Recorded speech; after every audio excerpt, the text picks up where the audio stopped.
हुए राष्ट्रपति जी से मिलने के बाद, इस मुलाकात के बाद प्रधानमंत्री ये सीधी तस्वीरें राष्ट्रपति भवन से।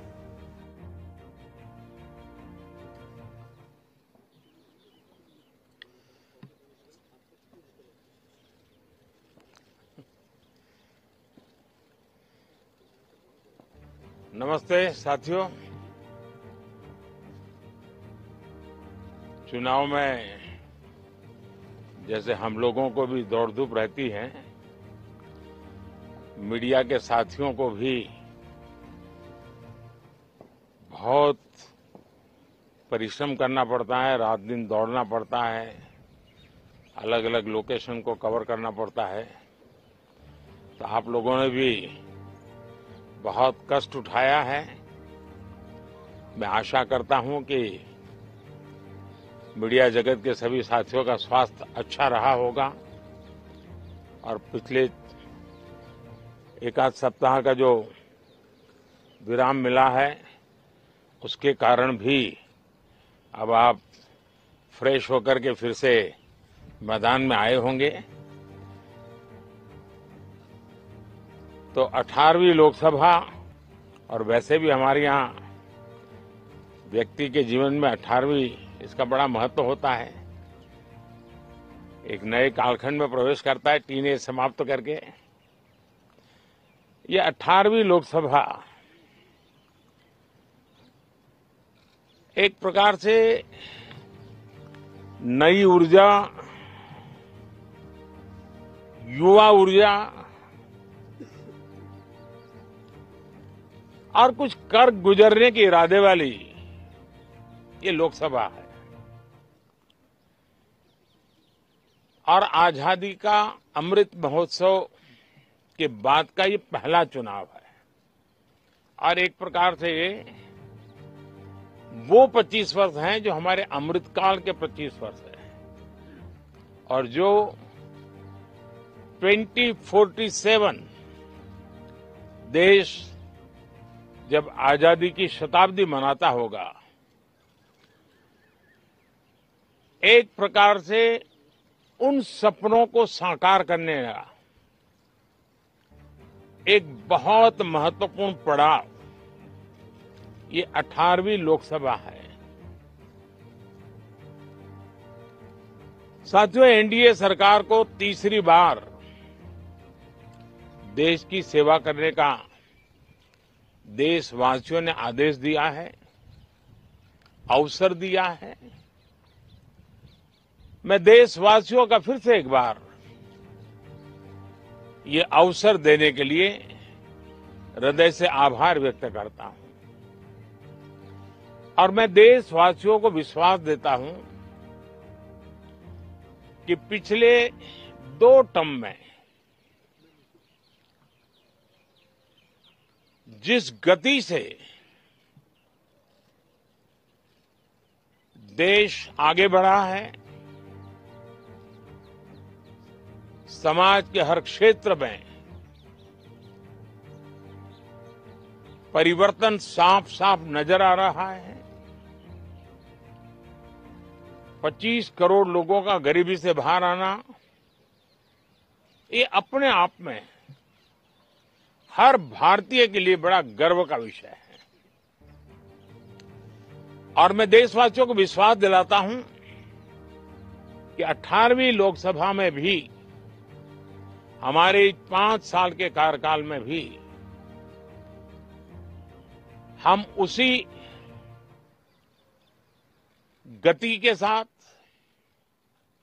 उतने ही समर्पण भाव से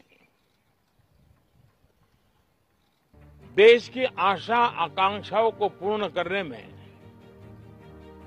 कोई कमी नहीं रखेंगे। आज सुबह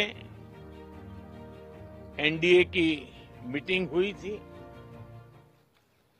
एनडीए के सभी साथियों ने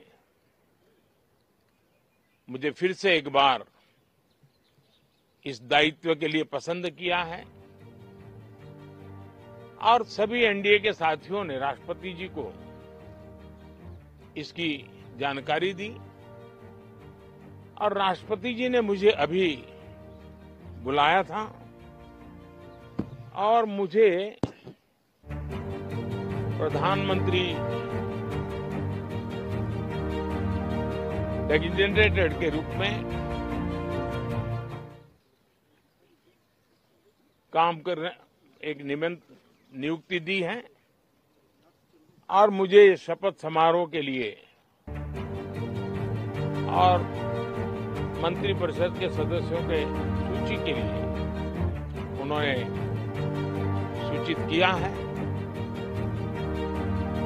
मोटे तौर पर मैंने राष्ट्रपति जी को कहा है कि हमें 9 तारीख शाम को सुविधा रहेगी। अब बाकी डिटेल तो राष्ट्रपति भवन वर्कआउट करेगा और हम तब तक मंत्रिपरिषद की सूची राष्ट्रपति जी को सुपुर्द करेंगे और उसके बाद शपथ समारोह होगा।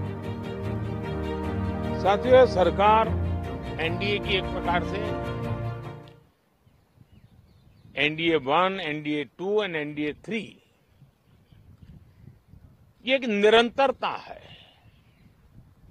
और हमारे संकल्पों को लेकर के, सुशासन के प्रति हमारी प्रतिबद्धता को लेकर के और देश के सामान्य जन के सपनों को पूरा करने के प्रयास के रूप में इस निरंतरता को हम और अधिक ऊर्जा के साथ और अधिक व्यापक विजन के साथ आगे बढ़ाएंगे और समय सीमा में लक्ष्यों को प्राप्त करने का हमारा प्रयास रहेगा। 2014 में मैं बहुत नया था। मुझे अब एक लंबे समय तक इस कार्य का अनुभव मिला है, हमारी टीम को अनुभव मिला है और इसलिए हमारे लिए अब तुरंत ही काम को आगे बढ़ाना बहुत ही सरल रहने वाला है और इस अनुभव का लाभ भी देश की सेवा करने में मिलने वाला है। इन 10 साल के कार्यकाल के दरमियान भारत की वैश्विक जो छवि बनी है, दुनिया के लिए एक विश्व बंधु के रूप में भारत उभरा है, इसका मैक्सिमम एडवांटेज